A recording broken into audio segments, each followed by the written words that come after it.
Bueno, volvemos acá con lo que no querés escuchar. Te recordamos la consigna, que es tal y como están las cosas. ¿Ves posibilidad de futuro? Puedes comunicarte al 2996-9175-97 o al 477-2140. Bueno, retomando lo que veníamos charlando, en esta confusión, eh, se me aparecen algunas preguntas.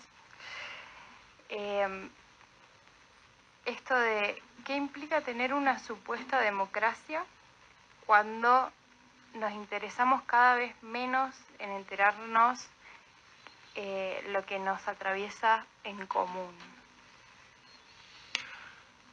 Sí, bueno, ahí vas sobre un tema que creo que es muy interesante tener en cuenta, que es de qué manera lo que está pasando a nivel social también va modificando lo que pasa a nivel individual, eh, porque es un ida y vuelta. Uno individualmente genera cosas hacia la sociedad, pero también la sociedad te produce cosas a nivel individual. Y, y nosotros, nosotros y gente que sabe más que nosotros y que a veces nosotros leemos y nos informamos con ellos, está estudiando el fenómeno redes y el fenómeno de la comunicación tecnológica de la última década, diría, eh, cómo va modificando la manera de, no solo de actuar, sino de entender la vida.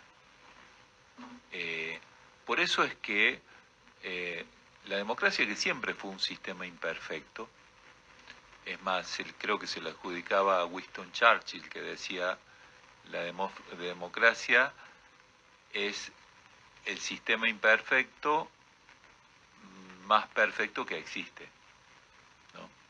O sea, siempre fue un sistema imperfecto, siempre hubo etapas en que entraba de alguna manera en cuestionamiento porque no terminaba de resolver los problemas o todos los problemas que se esperaban, pero siempre las sociedades que habían logrado vivir en democracia, cuando empezaba a perderse, sentían que la tenían que defender.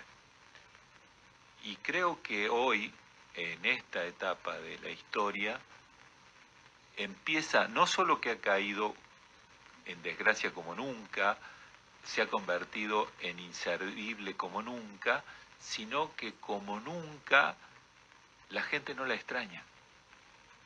O sea, porque se ha ido instalando un individuo que no siente que necesita de los otros. Le han logrado instalar, porque eso no es desinteresado, porque quienes manejan los algoritmos no son entes abstractos, son gente que tiene sus intereses y antes lo nombrábamos como los millonarios, y en este caso los dueños de las tecnológicas que manejan los algoritmos y que manejan la comunicación a nivel mundial son los hiper mega millonarios, y son un grupito de 100, 200 personas en todo el planeta que se han ido apropiando del resto de la humanidad. O sea que están absolutamente interesados detrás de eso que se va instalando, que es la sensación de que el ser humano vive solo, se tiene que arreglar solo y por lo tanto no le interesa lo que le pasa al otro. Justo hoy, por casualidad, leía que el que está a cargo de la fundación de las TED Talks, de las charlas TED, eh, tiene un libro que habla sobre la generosidad y hablaba de las redes sociales como una máquina generadora de indignación. A mí me parece muy interesante eso porque también pienso en esto que venís hablando, como esta indignación sumado a creer que yo vivo solo y que no me afecta ni afecto a los demás en mi vida cotidiana, termina avalando una actitud que es la famosa actitud contemporánea del fingir demencia. Entonces me quedo pensando en este fingir demencia, además con la excusa de preservar la psiquis o la salud mental, termina haciendo que no solo afectemos a otros sin darnos cuenta y estar afectados por otros sin darnos cuenta, sino que también no nos estamos enterando de un montón de esas cosas. Yo creo que también por eso traía un poco lo de lo que nos atraviesa comúnmente, porque también en esto que vos hablabas en tu editorial, por ejemplo, del trabajo, yo pienso en la reforma laboral y veía un poco los puntos de esa reforma laboral y trataba de buscar páginas de noticias que no sean las que yo consumo normalmente, sino que sean esas típicas que, no sé, TN, de los canales que ve una señora al mediodía en su casa, ¿no? Y tomaba esto que en general en los canales más del campo nacional y popular se menciona que es una pérdida de derechos, y ellos decían como que no es una pérdida de derechos, es una forma de organizar el trabajo informal y de facilitar y hacer más dinámicas un montón de cosas, pero hablaba como, en principio, yo los leía los puntos, que además, o sea, no es que se disimula para nada, están explícitamente diciendo ampliación de la jornada laboral. Quiere decir que va a estar avalado que puedas trabajar más horas y que la indemnización, si te quieren echar, que además esto no lo decía acá, pero quieren extender el periodo de prueba, lo que quiere decir que te pueden echar sin indemnización, teniéndote laburando como por un año, pero sí te llegaste a entrar y te tienen que pagar una indemnización, que te la tengan que pagar en 12 cuotas. Sí. A ver, en esta confusión, que donde decimos que se ha ido haciendo que mucha gente se encuentre con que no solo no les resolvieron los problemas, sino que se fueron agravando los problemas, hay un 40% de trabajo informal, que es lo que ahora utiliza la derecha como excusa para la reforma laboral, diciendo si se rebajan los derechos de los que tienen derechos, se va a poder incorporar a esos que no tienen ningún derecho. Además, apoyado en que el que no tiene ningún derecho, en vez de decir me tengo que organizar como se organizaron los que consiguieron derechos, en realidad lo que dice, yo lo que quiero es que le saquen a los que tienen. Por esa cosa que mencionabas antes de que todo el mundo se siente separado de los demás. No parece que vamos a lograr algo si juntamos la fuerza de los que estamos perjudicados, sino que tengo que ver cómo resuelvo mi propio problema, y para eso en una carrera tengo que lograr que bajen a los que van adelante. O sea, hay un tipo andando en bicicleta con una caja colgada en la espalda, que es un esclavo moderno, porque es un tipo que tiene que poner la bicicleta, que pone su fuerza, que pone su riesgo, y que si le pasa algo se tiene que hacer cargo él de su salud y de la manera de curarse. O sea, es un esclavo moderno, pero si además ese esclavo moderno cree que es su propio patrón, ya no solo es esclavo, es pelotudo. Y eso es lo que han logrado. Ahora, llevándolo a este proceso que vos decías recién, que también me parece un concepto muy interesante, de preservar su psiquis no enterándome de nada, es un terrible absurdo. A ver, nuestra psiquis, entendamos la parte inconsciente que nos cuenta lo que cree entender por vida, lo que cree entender que le pasa en esa vida. Esa sería la psiquis de una persona.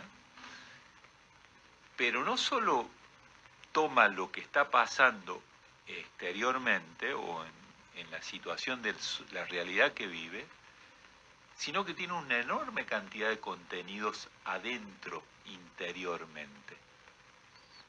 Y la psique lo que intenta es hacer una especie de síntesis de eso que hay adentro, interiormente, sus miedos, sus ilusiones, sus sueños, con lo que está pasando afuera. Y trata de hacer una pequeña síntesis. Si yo lo que hago simplemente es limitarme a no ver lo desagradable o lo peligroso que hay afuera, no voy a evitar, por eso, todo el enorme contenido de temor fundamental que tengo adentro, porque si yo soy un individuo solo y sin historia, o sea, no hay nada antes de mí ni nada después de mí, soy un simple bicho que me voy a morir. ¿Cómo resuelve mi psiquis ese temor básico? ¿Cómo resuelve mi psiquis ese terror fundamental, que es que no tiene sentido que viva, da lo mismo si vivo o no vivo, y a nadie le va a importar si mañana me muero? Es un absurdo total. O sea, el más estúpido de los personas inteligentes, o sea, el menos inteligente de todos, se da cuenta que eso es un oxímoron. O sea, si quiero preservar mi psiquis, lo primero que tengo que hacer es darle una respuesta a esa angustia básica de ser un bicho mortal. Necesariamente tengo que tener una conexión con el mundo, con la historia, con el otro. Y ni hablemos acá, porque sería otro programa bastante interesante, de hablar el anhelo de trascendencia que tiene mi psiquis. Que le dé sentido a lo que hago, que le dé sentido a tener hijos, que le dé sentido a lo que van a hacer mis hijos, que le dé sentido a lo que voy a dejar. O sea, es terriblemente absurdo pensar que voy a tranquilizar mi psiquis no viendo el pobre tipo que duerme en la calle o haciéndome el estúpido cuando a otros le quitan derechos o cuando a otros lo cagan a palo, como el caso de los jubilados de los días miércoles. Bueno, estamos de vuelta con lo que no querés escuchar. Te recordamos la consigna. Tal como están las cosas, ¿ves posibilidades de futuro? Podés escribir o mandar un audio a WhatsApp al 2996 91 75 97 o llamarnos al 477 2140. Volviendo a la conversación que estábamos teniendo. Pienso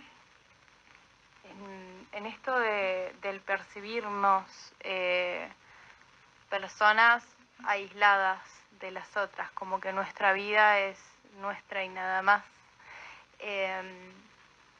Y esto de lo que no percibimos o que no nos llegamos a enterar por no querer ver. Y tampoco salir a buscar información ni querer enterarnos.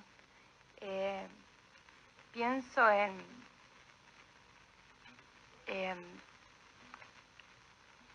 lo que nos afecta a nuestra vida cotidiana e individual, incluso si nos percibimos así como individuos aislados, lo que nos afecta a nosotros como individuos, de lo que no nos podemos despegar, porque aunque no nos queramos enterar, en algún momento los vamos a tener que ver de una u otra forma.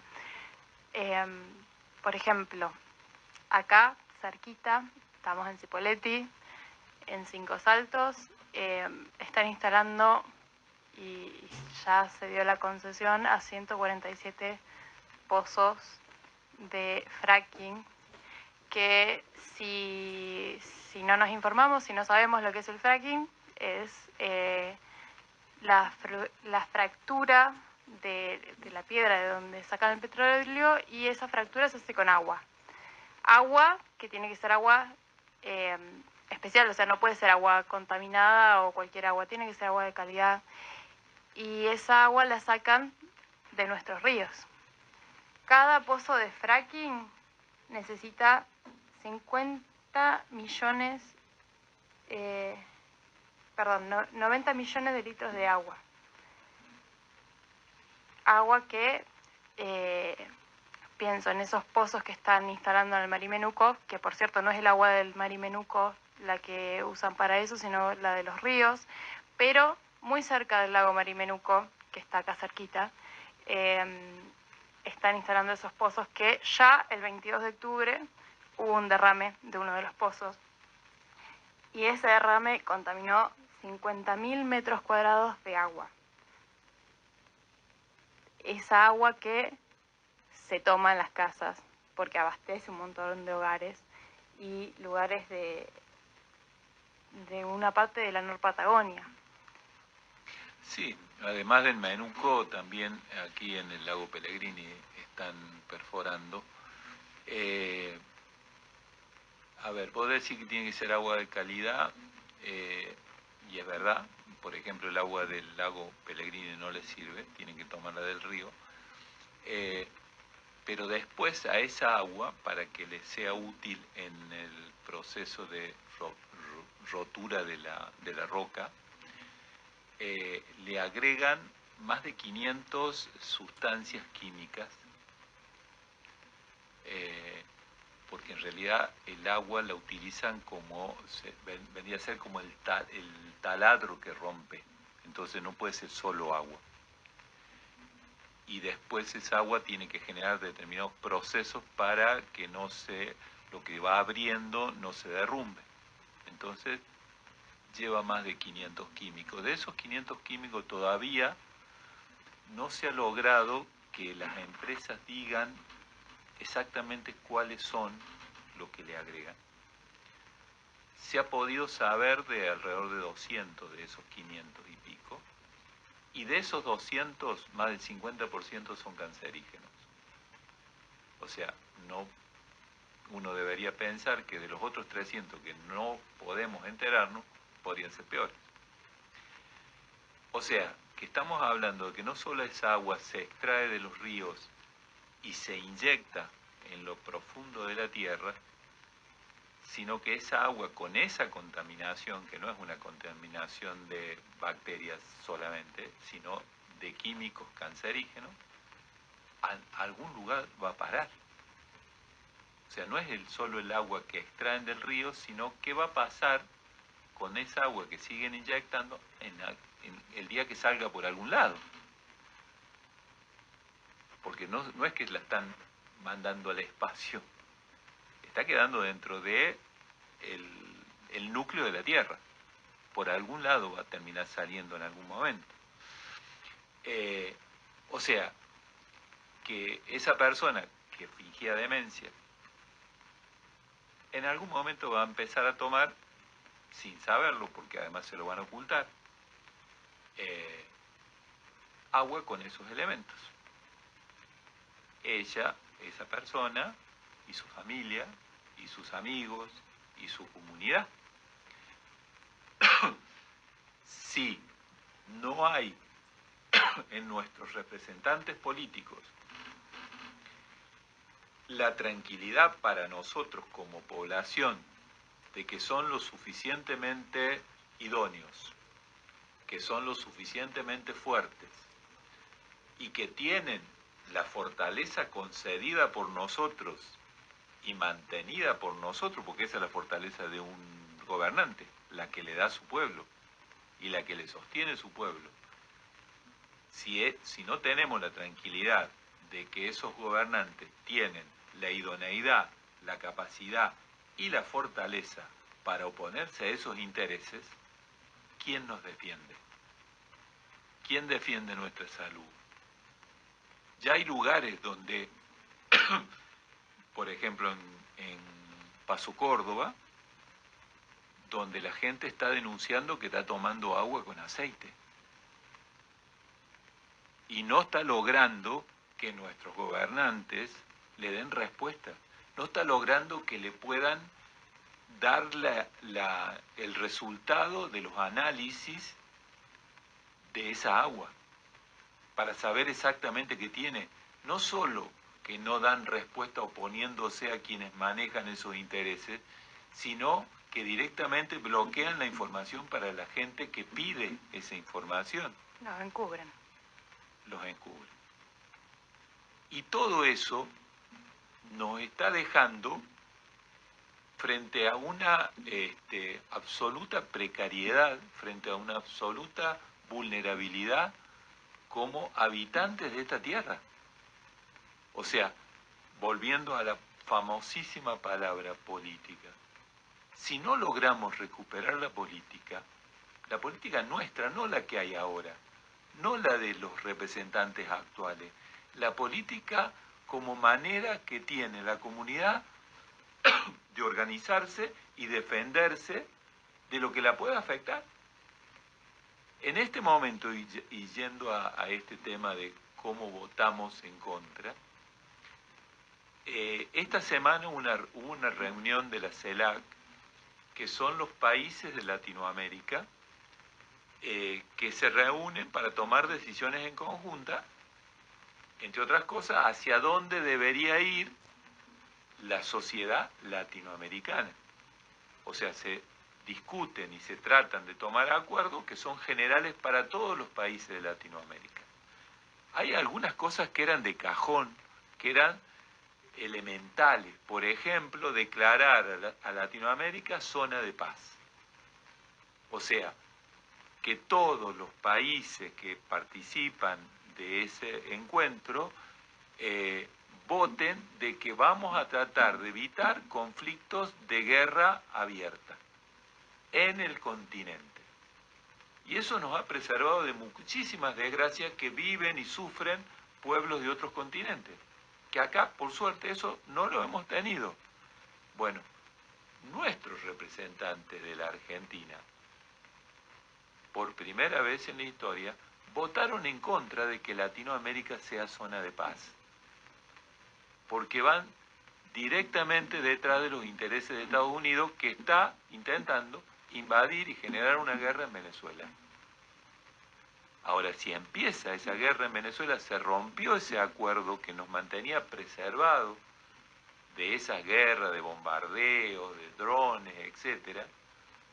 Justamente nosotros, que tenemos los ingleses a 200 millas con una base de la OTAN y que tienen intereses declarados sobre la Patagonia. Y sobre la Antártida. Y sobre la Antártida y sobre el paso entre los dos océanos en el sur de Ushuaia.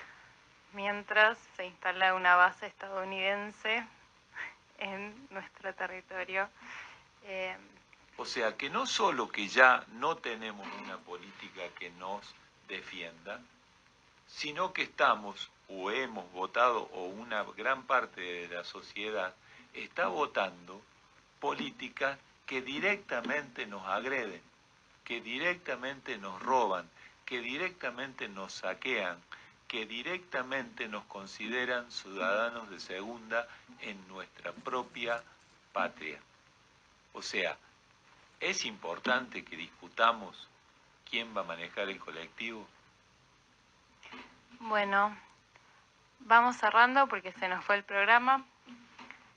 Te invitamos a empezar a preguntarte un poquito más, a empezar a incomodarte y a escuchar lo que no querés escuchar. Si llegaste hasta acá, también te lo agradecemos porque un poquito lo estuviste haciendo. Así que bueno, nos vemos el próximo miércoles. Te esperamos acá todos los miércoles a las 20 horas en Lo que no querés escuchar. Buenas noches.